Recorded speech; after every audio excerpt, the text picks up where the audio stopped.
Supreme court ने बल्कि ये माना है कि अरविंद केजरीवाल शराब घोटाले के किंगपिन ही नहीं बल्कि सर से लेकर पांव तक शराब घोटाले में लिप्त हैं। ये सुप्रीम कोर्ट ने माना है। और इसीलिए आप जो उनका जो शर्तों के साथ जो जमानत मिली है, आप अगर उनके शर्तों को सुनेंगे तो हैरान रह जाएंगे। ऐसे शर्त उन पे लगाए जाते हैं जो गंभीर अपराधी होते हैं, जो बहुत ही बड़ी नहीं अमित भाई, शर्तें हमारे पास भी हैं, ऐसा नहीं है। अरविंद केजरीवाल ना तो मुख्यमंत्री कार्यालय जाएंगे, ना ही सचिवालय जाएंगे, किसी भी सरकारी फाइल पर दस्तखत भी नहीं करेंगे जब तक ऐसा करना जरूरी ना हो। अपने ट्रायल को लेकर सार्वजनिक बयान या टिप्पणी नहीं करेंगे। इसके अलावा किसी भी गवाह से बातचीत नहीं करेंगे। इस केस से जुड़ी किसी भी आपराधिक फाइल तक नहीं पहुंच सकेंगे, ना ही वो इससे जुड़ी बातों से समझ सकते हैं। और जरूरत पड़ने पर ट्रायल कोर्ट में पेश होंगे और जांच में सहयोग करेंगे। ये शर्तें हैं। मिला जुलाकर इस जमानत से आम आदमी पार्टी पूरी तरह से आत्मविश्वास में है। चूंकि अभी आप लोग राष्ट्रपति शासन की भी बात कर रहे थे, उसकी भी सुगबुगाहट नजर आ रही थी, और अब यह मुंहतोड़ जवाब कह रही है आम आदमी पार्टी। अमित भाई, रजा साहब, थाने में हाजिरी भी लगानी पड़ेगी सप्ताह में 2 बार, पासपोर्ट आपको वहां पे देना पड़ेगा, आप कहीं बाहर नहीं जा सकते हैं, ये सब भी शर्तें उसमें लागू है। तो देखिए, जो जमानत आज मिली है इसके बाद फर्क क्या पड़ा है? फर्क यही पड़ा है कि कल तक जेल वाला सीएम थे, आज बेल वाला सीएम बन गए हैं। इससे ज्यादा कोई फर्क पड़ा नहीं है। बेल मिलना ये साबित नहीं करता कि आप अपराधी नहीं है। इस चीज को हमें समझना पड़ेगा। अगर आपको बेल मिली है, सुप्रीम कोर्ट ने तथ्य पाए हैं कि इस पूरे के पूरे कांड में अरविंद केजरीवाल की संलिप्तता है, इन्वेस्टिगेशन में थोड़ा टाइम लग रहा है, बेल मिलना एक प्रोसेस है। ठीक है, छोटा सा काउंटर, चिराग जी का छोटा सा काउंटर, फिर प्रशांत पांडे जी का रुख करेंगे। चिराग जी का छोटा सा काउंटर।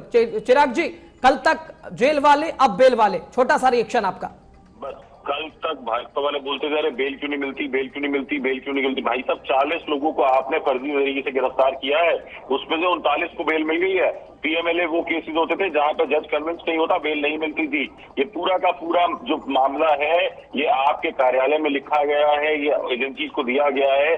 54 की रिकवरी नहीं हुई है, 1 पैसे का सबूत नहीं मिला।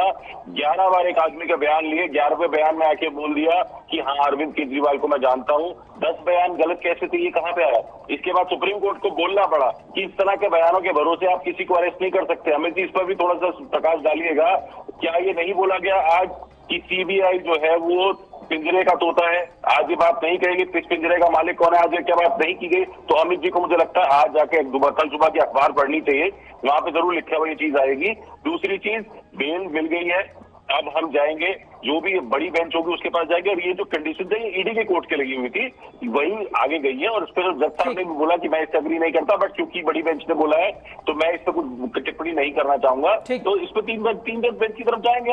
आज बेल मिल गई है, सब लोगों को बेल मिल गई है। तो इसका मतलब ये पूरा केस जो था, फर्जी केस आपने बनाया था एक छोटे से राज्य के मुख्यमंत्री को अरेस्ट करने के लिए, जिसको आपके गृह मंत्री बोलते थे कि सुपारी जितनी पार्टी है। और मैं एक बात और बोलूंगा, इनके गृह मंत्री को खुद को 12 साल लगे थे केस खत्म होने में। तो क्या जब उन्हें बेल मिली थी तो क्या वो कन्विक्टेड थे?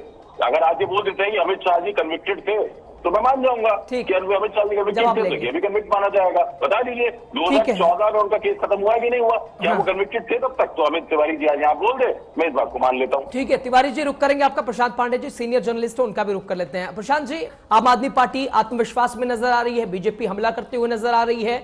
मिला जुलाकर आप जरा बताइए, केजरीवाल के सामने अभी भी क्या क्या मुश्किलें हैं? और चूंकि इससे पहले भी, लोकसभा चुनाव से पहले भी जमानत मिली थी, 21 दिन की अंतरिम जमानत पर थे, और उसमें और इसमें जरा क्या अंतर है और क्या मुश्किलें अभी भी हैं अरविंद केजरीवाल के सामने, जरा बताइए प्रशांत भाई। जी देखिए, इसमें 2-3 चीजें हैं। एक तो ये कि अरविंद केजरीवाल जी के पास कोई पोर्टफोलियो नहीं है, तो उनके बेल पे आने से और जो तमाम शर्तें लगी हुई हैं, तो जहां तक प्रशासनिक एस्पेक्ट की बात है, प्रशासनिक एस्पेक्ट में कोई बहुत बदलाव आ जाएगा ऐसा तो नहीं दिखता। मुख्य फोकस हो सकता है कि चुनाव हो, क्योंकि हरियाणा का चुनाव नजदीक है और आप और कांग्रेस के बीच में कोई समझौता नहीं हो पाया सीटों को लेकर। तो हो सकता है कि आप और कांग्रेस एक दूसरे के कंपटीशन में आए तो समीकरण बदले हरियाणा चुनाव के। अब वो किसके लिए फायदेमंद होगा? ये कहा जाए प्रशांत जी के सिर्फ चुनाव प्रचार तक ही सीमित रहेंगे अरविंद केजरीवाल, ये कहा जाए?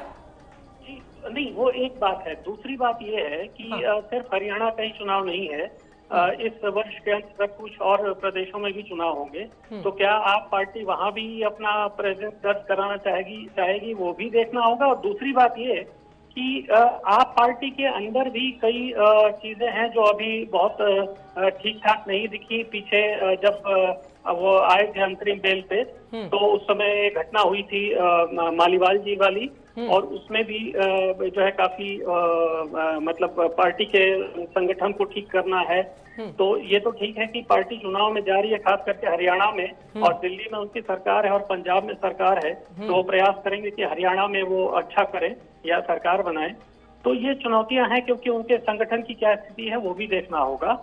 और जो शर्तें वगैरह लगी हैं, अभी एक लग रहा है जैसे कि सुप्रीम कोर्ट ने अंतरिम बेल को एक्सटेंड कर दिया हो।